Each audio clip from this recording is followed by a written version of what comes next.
E aí pessoal, espero que todos estejam bem. Hoje a gente vai conversar um pouquinho sobre respiração e circulação. O objetivo da respiração é retirar oxigênio do meio ambiente para que esse oxigênio seja utilizado na oxidação de compostos orgânicos e obtenção de energia nas células. Então, os seres que respiram oxigênio são seres aeróbios, que utilizam esse oxigênio na obtenção de energia. O oxigênio, então, chega até as células através dos sistemas respiratórios. Esse oxigênio vai ser absorvido e chegar até as células. Mas nem sempre o oxigênio foi utilizado com esse objetivo pelos seres vivos.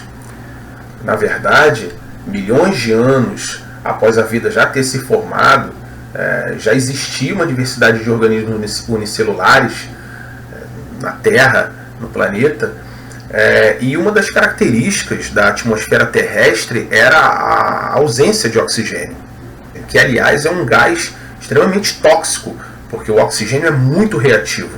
O oxigênio, na forma de gás oxigênio, é extremamente reativo e por isso tóxico para os seres vivos. Dentre esses organismos existentes há bilhões de anos atrás, um grupo ancestral das cianofíceas atuais, que são semelhantes às bactérias e aliás responsáveis por grande parte da produção de oxigênio no planeta, passou a utilizar a água como fonte de hidrogênio para fazer a fotossíntese e liberar o oxigênio que sobrava da água na atmosfera. E aí os níveis de oxigênio começaram a aumentar. Foi o aumento nesses níveis de oxigênio que possibilitou mais tarde o desenvolvimento dos seres aeróbios, que utilizam o oxigênio na respiração. O oxigênio, então, por esse processo de fotossíntese, passa a aumentar desde então na atmosfera terrestre até atingir aí os cerca de 21% de percentagem na atmosfera, sendo o segundo gás mais abundante. O primeiro é o nitrogênio, com aproximadamente 78%. Esse aumento dos níveis de oxigênio foi prejudicial para muitas espécies, por ser o oxigênio um gás tóxico, para esses seres vivos. Mas se o oxigênio é um gás tóxico, isso aliás foi motivo de extinção de muitas espécies, se o oxigênio é um gás tóxico, por que tantas espécies hoje utilizam o oxigênio?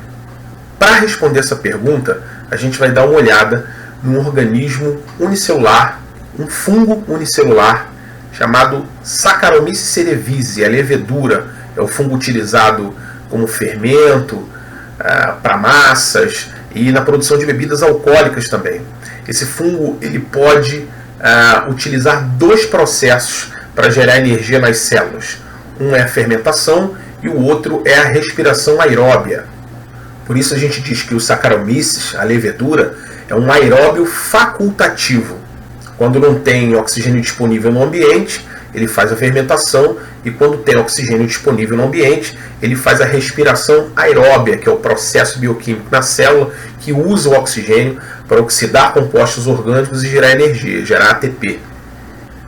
A questão é que, quando esse organismo faz fermentação, o rendimento de energia, de ATP, é menor. Quando o fungo utiliza a respiração aeróbia, ele obtém um rendimento maior de energia, uma maior produção de ATP. Repare que quando a levedura faz fermentação, os produtos liberados no meio são o álcool etílico e o CO2. Quando a levedura faz respiração celular aeróbia, ela libera CO2 e água. O álcool etílico é uma molécula que ainda contém energia para os sistemas biológicos. O CO2 não. Então, quando a levedura faz respiração aeróbia, ela está utilizando toda a energia do composto orgânico, no caso aqui a glicose. Quando a levedura faz fermentação, ela não utiliza toda a energia contida no composto orgânico. Isso significa que a respiração aeróbia, com a mesma quantidade de nutrientes, rende mais energia do que a fermentação. Então é mais vantajosa energeticamente. Apesar do oxigênio ser muito reativo e ser tóxico, A pressão de seleção ocorreu nesse sentido, já que esse processo rende mais energia do que a fermentação. Fermentação que muito provavelmente foi o primeiro processo a aparecer após o surgimento da vida na Terra. O aumento dos níveis de oxigênio na atmosfera, então, proporcionaram um ambiente favorável ao aparecimento desses seres aeróbios. A seleção natural favoreceu essa novidade evolutiva, e o fato do oxigênio, da utilização do oxigênio proporcionar um maior rendimento de energia, um maior rendimento de ATP, fez com que os seres vivos pudessem desenvolver uma maior complexidade, formas maiores, com maior quantidade de células e mais tarde especialização de células em tecidos. Essa possibilidade de gerar mais energia, de obter mais energia dos nutrientes, possibilita o aparecimento de formas mais complexas, dos pluricelulares, organismos formados por células, por um conjunto de células, por tecidos. Esses organismos passam a absorver o oxigênio do meio ambiente por um processo chamado de difusão direta. Ainda não existe um sistema respiratório. O oxigênio por difusão passa de célula a célula e assim chega a todas as células do corpo. Da mesma maneira, o excreta desse processo, que é o gás carbônico, também se difunde, passa por difusão direta, célula a célula, e é liberado para o meio ambiente. O gás carbônico é um produto da oxidação do composto orgânico, como a glicose, por exemplo. Esse produto é um excreto, é tóxico e também é liberado para o meio ambiente pelo processo de difusão direta nesses animais. Organismos com um maior número de células, tecidos mais especializados, também se desenvolveram. No caso desses organismos, a difusão direta já não atende todas as células. O oxigênio por difusão direta não consegue ser absorvido do ambiente e distribuído para todas as células do corpo. No caso desses organismos, a solução evolutiva foi o surgimento de um sistema que pudesse facilitar essa passagem do oxigênio para as células. Os sistemas respiratórios funcionam para retirar o oxigênio do ambiente, seja esse oxigênio na atmosfera, seja esse oxigênio dissolvido na água. Esse sistema tem como objetivo absorver o oxigênio. Como esses organismos mais complexos possuem um número muito grande de células, que não pode ser atendida por uma difusão direta, esses sistemas contam com uma integração com um sistema de transporte, que é o sistema circulatório. Uma das funções do sistema circulatório nos vertebrados, como nós, é transportar substâncias pelo corpo, promover essa comunicação dos órgãos e sistemas do corpo. E aí, no caso do sistema respiratório, transportar os gases respiratórios, o oxigênio, que é absorvido do meio ambiente, e o gás carbônico, o dióxido de carbono, o CO2, que é liberado para o ambiente. O sistema circulatório, então, absorve o oxigênio captado pelo sistema respiratório e distribui o oxigênio para os tecidos e células do corpo. É importante ressaltar nessa aula que esses sistemas estão integrados.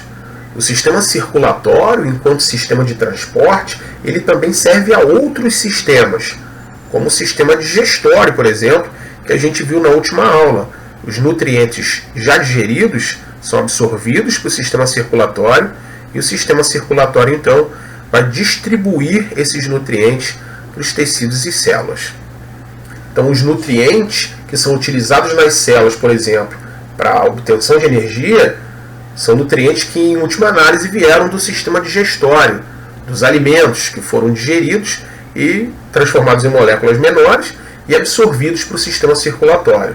O oxigênio, que vem do sistema respiratório, passa para o sistema circulatório e, através desse sistema, também chega às células. Então, o oxigênio absorvido pelo sistema respiratório e nutrientes, como a glicose, por exemplo, absorvida do sistema digestório, chegam às células através do sistema circulatório, e aí a célula pode utilizar o oxigênio no processo aeróbio para gerar energia através da oxidação de compostos como a glicose.